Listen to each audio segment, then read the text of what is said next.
계엄 사실을 언제 알았습니까? 예, 계엄 사실은 갑작스러운 지휘통제실을 이동하게 되었고 그때서 대통령께서 담화하시는 걸 보고 알았고 바로 이어지는 정군 지휘관 회의에서 명확하게 인지가 했습니다. 직접 본인 연락을 누구로부터 받았습니까? 어떤 계엄 사령관으로 임명되셨잖아요. 아, 네. 누가 전화했습니까? 연락했습니까? 전화로 하지 않고 합참 지휘통제실에서 국방부 장관께서 지휘관 회의 후에 계엄 사령관은 육군 조장 대감 박원수다. 그때 정확하게 알았습니다. 그럼 그 포고문의 문장을 읽어보셨죠? 예, 순간적이었지만 읽어보고. 동의하셨습니까? 동의하셨으니까 수락하셨죠? 동의하는 과정이 제가 정확하게 그분이 전문성이 없어서.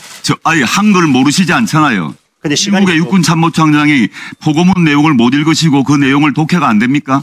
동의하셨습니까? 동의하셨기 때문에 수락하셨고 수락하셨기 때문에 계엄사령관으로서 군 투입을 지시하셨죠? 동의할 수가 없는 제가 전문 수준이라서 어떤 것이 정확하게 몰랐기 때문에 장관님 이것은 법무 검토를 해야 될 것 같습니다.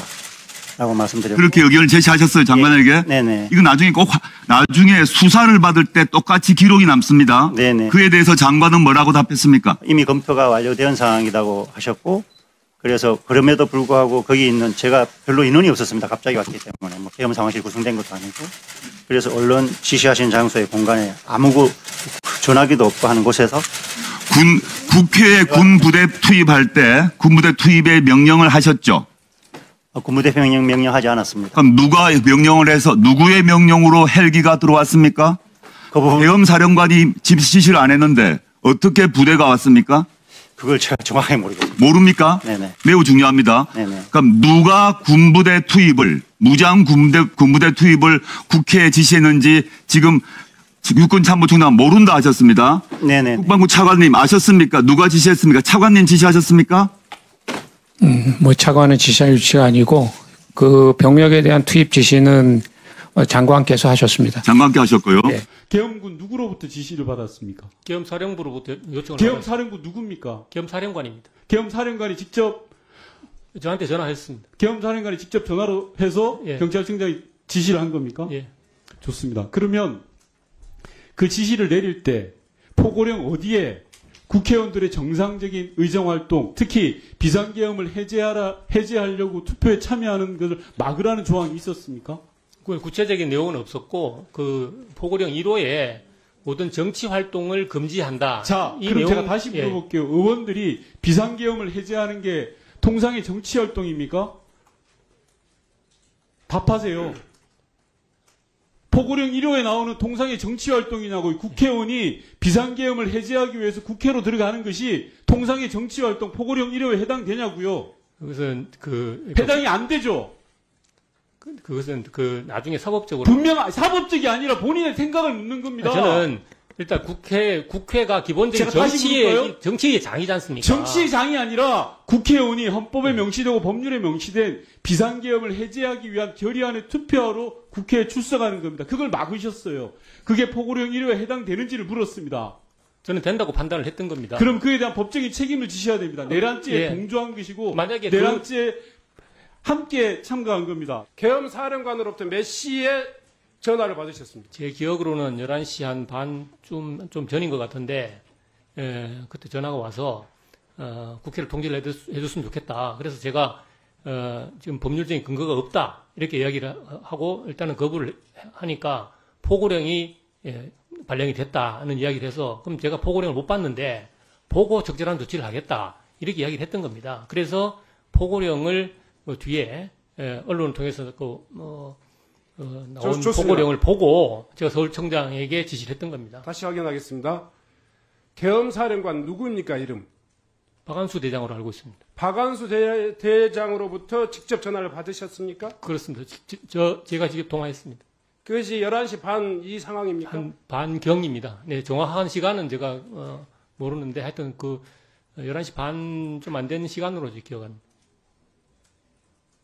국회에 군 병력을 투입하지 않았다라고 투입한 명령을 박한수 대장은 직접 지휘하지 않았다 이렇게 표현하고 있는데 경찰은 지휘했네요. 다시 한번 확인하겠습니다. 군 쪽의 지휘 관계는 제가 알 수가 없는 좋습니다. 다시 한번 확인하겠습니다. 예.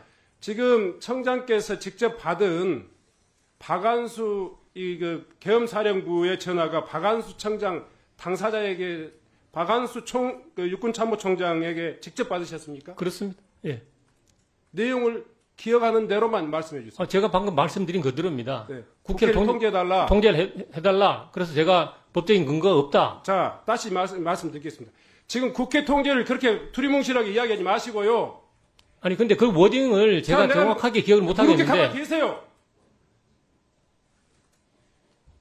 23시 37분까지 국회 통제됐습니까? 안 됐습니까? 일부 그때는- 통제됐죠. 국회 상시 출입자는 통제가 허용됐던 걸로 알고 있습니다. 자, 그 이후에 바뀐 이 통제를 그 전에 통제하고 다른 질적인 통제가 있었단 말이에요. 이 지시를 지금 통제하고 있는 상황에서 국회의원까지 출입을 전면 통제해라. 이렇게 이야기했어요, 안 했어요? 그래서 그 요청을 받고 그 요청이라고 하지 말고 이야기하세요. 예, 포고령을 확인을 하고 그래서 그 국회를 전면 통제하라는 지시를 서울청장이 자, 했던 다시 거죠. 한번 묻겠습니다. 국회 통제를 그 전 경찰은 국회를 전체적으로 출입을 통제하고 있었어요. 전체적으로 통제하고 있었고 또 국회의원의 출입은 일부 허용되기도 했고 보좌관들의 출입도 일부 허용되기도 했는데 지속적으로 충돌이 있었어요. 그런데 일단은 국회의원이 출입할 수 있는 여건이라는 것을 서로 인정할 수 있습니다. 한 23시 37분에 전면 통제로 들어가는 그 과정에서 국회의원의 출입을 전면 통제해라. 이 이야기를 육군참모총 계엄사령관으로부터 직접 받으셨습니까? 그렇습니다. 본인의 판단할 보시기에 수 있지 행안부 장관으로 보시기에 대한민국의 안전을 책임지는 치안과 안전을 책임지는 행안부 장관이 보시기에 비상계엄 상황입니까? 제가 말씀드리긴 적절치 않은 것 같습니다. 왜 적절치 않죠? 아무런 아까 책임이 말씀드린 없습니까? 것처럼 대통령이 고유의 통치권을 행사해서 장관은 장관의 입장을 내지 못합니까? 이것은 고도의 정치 행위고 통치 행위이기 자, 때문에 고도의 정치 행위면 그거에 대해서 제가 장관은 왈가왈부하는 그에 대해서 아무런 토를 달아서는 안 됩니까? 적절치 제가 묻는 않다는 건 겁니다. 사후적으로 지금 상황이 비상계엄 상황이냐를 묻는 겁니다. 비상계엄 상황입니까? 답변 못 하시겠습니까? 사후적으로는 더더욱이 제가 판단을 취하지 않습니다. 그럼 답변을 못 하신다로 이해하면 됩니까? 제가 다음- 답변하는 적절치 않습니다. 다음 PPT 봐주십시오. 고도의 통치행위라고 하는 것을 하든 안 하든 간에 계엄법 2조에 따른 계엄령의 요건을 갖춘 그런 비상계엄령의 요건을 갖춘 이 계엄령이다 이렇게 판단하십니까? 그러니까 위원님 말씀이 맞으려면 어떤 전제가 돼야 되냐면은 제가 계엄을 건의를 한다면 당연히 검토를 했겠죠. 국무회의에 참여했잖아요. 국방부 장관의 건의로 대통령께서 결심한 사항이기 때문에 국방부 장관이 그런 요건을 검토했어야 그럼 한다고 본인은 그 생각하고요. 법률적인 검토를 안 했다 이렇게 그다음에 판단해도 되겠습니까? 예, 그렇습니다. 제가 지금 사후적으로 한번 말씀드려요. 거기에 대해서 평가를 하게 되면 앞으로 이 계엄이 적법했느냐 위헌이냐에 대해서 계속 이야기가 나올 텐데 제가 여기서 제 개인적인 견해를 말씀드리는 게 과연 적절하겠습니까? 형사처벌의 대상자가 될 수 있기 때문에 이 판단을 여기서 밝히기 어렵다. 존중하겠습니다.